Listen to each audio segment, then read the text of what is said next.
பெருமாளின் கூர்மவதாரம் நோக்கம் முடிஞ்சதுக்கு அப்புறம் என்ன நடந்தது? இது எந்த திருத்தலத்தோடு தொடர்புடையது?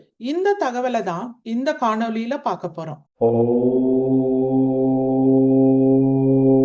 நீலநெறிநாதர் திருக்கோவில், தண்டலைசேரி, திருவாரூர் மாவட்டம். பலருக்கும் தெரியாத பல தகவல்கள் இந்த காணொளியில இருக்கு. அதனால காணொளியை ஸ்கிப் பண்ணாம கடைசி வரைக்கும் பாருங்க. இந்த கோவில 2 பாகமா பார்க்கலாம். இந்த காணொளி பார்ட் 1. பெருமாளின் கூர்மவதாரத்தோடு தொடர்புடைய தகவல்களை இதுல பார்க்கலாம். இது சிவாலயம் அப்படிங்கறதுனால சிவபெருமானுக்குரிய சிறப்புகள் எல்லாத்தையும் பார்ட் 2 காணொளியா பார்த்துக்கலாம். இந்த காணொளியில என்னெல்லாம் பார்க்க போறோங்கிறத சுருக்கமா சொல்லிடுறேன். அதுக்கப்புறம் ஒவ்வொரு தகவலையும் விரிவா பார்க்கலாம். இந்த கோவில் சிவாலயம். ஆனா இந்த தலத்துக்கும் பெருமாளின் கூர்மவதாரத்துக்கும் தொடர்பு இருக்கு. அந்த தகவல் என்ன? இந்த தொடர்புக்கு ஆதாரமா இந்த திருத்தலத்துல ஏதாவது இருக்கா? இந்த கோவிலுடைய சிறப்புகள், அதுவும் பெருமாளோடு தொடர்புடைய சிறப்புகளை இந்த காணொலியில பார்க்கலாம். கடைசியா அடுத்த வாரம் என்ன கோவில பார்க்க போறோங்கிற தகவலை சொல்ல போறேன். பெருமாளின் கூர்மவதாரம் எதுக்காக எடுத்தாரு? தேவர்களும் அசுரர்களும் அமிர்தத்தை வேண்டி பார்க்கடலை கடைறாங்க. எப்படி கடைறாங்க? மந்திரமலைய நடுவுல வச்சுட்டு வாசுகி பாம்ப கயரா திரிச்சு கடைறாங்க. அப்ப மந்திரமலைய தாங்கி பிடிக்கிறதுக்கு அடித்தளம் வேணும். அந்த அடித்தளமா பெருமாளே வராரு. கூர்ம அவதாரத்தை அதுக்காக தான் எடுக்கிறார். மந்திரமலை மிக பெரியது, அதற்கேத்தாற் போல எடையும் அதிகமானது. அதையே தாங்கி பிடிக்கக்கூடிய அளவுக்கு கூர்ம அவதாரத்தை வலிமையுடையதா பெருமாள் எடுக்கிறாரு. எல்லாம் முடிஞ்சிருது, அமிர்தம் வெளியில வந்துருது.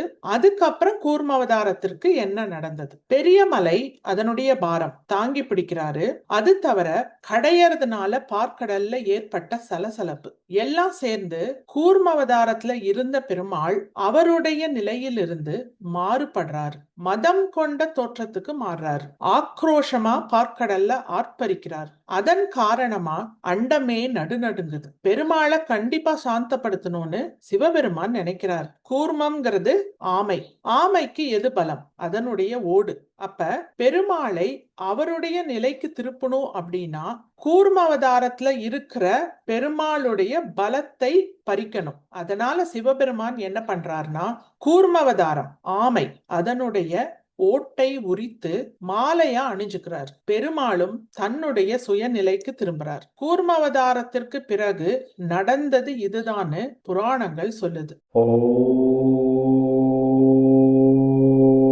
ஆமை ஓட்டை அணிந்து காட்சி கொடுக்கக்கூடிய சிவபெருமான இன்னைக்கு நம்ம பார்க்க முடியுமா? முடியும். திருவாரூர் மாவட்டத்துல இருக்கிற தண்டலசேரிக்கு போனோம்னா பார்க்க முடியும். சிற்பிகள் வடித்த சிலை அல்ல, சுயம்பு மூர்த்தி. இந்த சுயம்பு மூர்த்தியில ஆமை ஓட்டினுடைய அடையாளம் காணப்படுது. கொஞ்சம் மேடா இருக்கும், சொரசொரப்பா இருக்கும். யானை உரித்த பாகன் அப்படின்னு போன வாரம் தான் பார்த்தோம். இது சிவபெருமானுக்குரிய பெயர் தான். யானையின் தோலை உரித்து தன் மீது போற்றி கொண்டவர். வடமொழியில கஜசம்ஹாரமூர்த்தின்னு இவருக்கு பேர். இதே மாதிரி ஆமை ஓட்டை உரித்து மாலையாக அணிந்து கொண்ட சிவபெருமானுக்கு ஏதாவது பெயர் இருக்கா? இருக்குது. கங்காளநாதர். இது தமிழ் சொல் இல்ல, வடமொழி சொல். அதுலயும் கங்காளன் அப்படிங்கிறது எலும்ப குறிக்குது. ஆமையுடைய ஓடு கிடையாது. இப்ப தமிழ் சொல்லுக்கு வரலாம். தமிழ் சொல் இருக்கா? இருக்குது. தேவார பாடல்ல இருக்குது. திருஞான சம்பந்தர் இந்த தலத்து இறைவனை பாடியிருக்காரு. ஆக இது தேவார பாடல் பெற்ற திருத்தலம். அவருடைய பாட்டுல இறைவனை என்ன சொல்லியிருக்கார்? ஆமையோடு ஆரம் அணிந்தார் அப்படின்னு குறிப்பிட்டிருக்காரு. இதுல இருந்து நம்மனால இறைவனுக்கு ஒரு பெயரை கண்டறிய முடியுமா? முயற்சி பண்ணலாமா? திருஞான சம்பந்தரின் பாடலில் காணப்படும் வார்த்தைக்கு மிக நெருக்கமான வார்த்தையா எதை சொல்லலாம்? ஆமையோடு அணிந்த நாதர், ஆமையோடு அணிந்த பெருமான், ஆமையோடு அணிந்த முதல்வர். ஏன் முதல்வர்னு சொல்றோம்? பெருமாளின் செருக்கை அடக்கியவர். ஆக முதன்மை கடவுள். கொஞ்ச நாளைக்கு முன்னாடி பெருமாள் கூர்மவதார கோலத்துல சிவபெருமான வணங்கின ஒரு திருத்தலத்தை பத்தி பார்த்தோம். காஞ்சிபுரம் மாவட்டத்துல இருக்கு கச்சபேஸ்வரர். இதுல கச்சபம் அப்படிங்கிறது ஆமைக்குரிய சொல் தான். அப்ப அதே சொல்லை எடுத்து இந்த தலத்து இறைவனை நம்ம குறிப்பிட முடியுமான்னு பார்க்கலாமா? விடைய நான் சொல்லல. கச்சபம் தொடர்பான சொல்லோடு இந்த தலத்து இறைவனை எப்படி சொல்லலாம்? கமெண்ட்ஸ்ல சொல்லுங்க. தலத்தின் மூலவர் சுயம்பு மூர்த்தி. திருஞான சம்பந்தரால் பாடல் பெற்றவர். திருஞான சம்பந்தரே தன்னுடைய பாடலில் ஆமை ஓட்டை ஆரமாக அணிந்தவர் அப்படிங்கிறத குறிப்பிட்டிருக்கார். இந்த கோவில்ல கூர்மவதாரத்தோடு தொடர்புடைய சிற்பங்கள் ஏதாவது இருக்கா? அப்படி எதுவும் இருக்கிற மாதிரி எனக்கு தெரியல. உங்களுக்கு ஏதாவது தகவல் தெரிஞ்சிருந்ததுன்னா கமெண்ட்ஸ்ல சொல்லுங்க, எல்லாரும் தெரிஞ்சுக்கலாம். மூலவர் தகவல்களை சுருக்கமா பார்த்தரலாம். மூலவர் நீநெறிநாதர், நீள்நெறிநாதர். இந்த பெயருக்கான அர்த்தம் பார்ட் 2 வீடியோல பாத்துக்கலாம். அம்மனுடைய பெயர் ஞானாம்பிகை. தலமரம் குருந்தமரம். தீர்த்தம் ஓமக தீர்த்தம். ஆகமம் காரண ஆகமம். ஊர் தண்டலசேரி, திருவாரூர் மாவட்டத்துல இருக்கு. புராண பெயர் திருத்தண்டலை நீள்நெறி, தண்டலசேரி, தண்டலை நீர்நெறி. இந்த கோவிலுடைய கூகுள் மேப் லிங்க் நான் டிஸ்கிரிப்ஷன்ல கொடுக்கிறேன், உங்களுக்கு உபயோகமா இருக்கும்.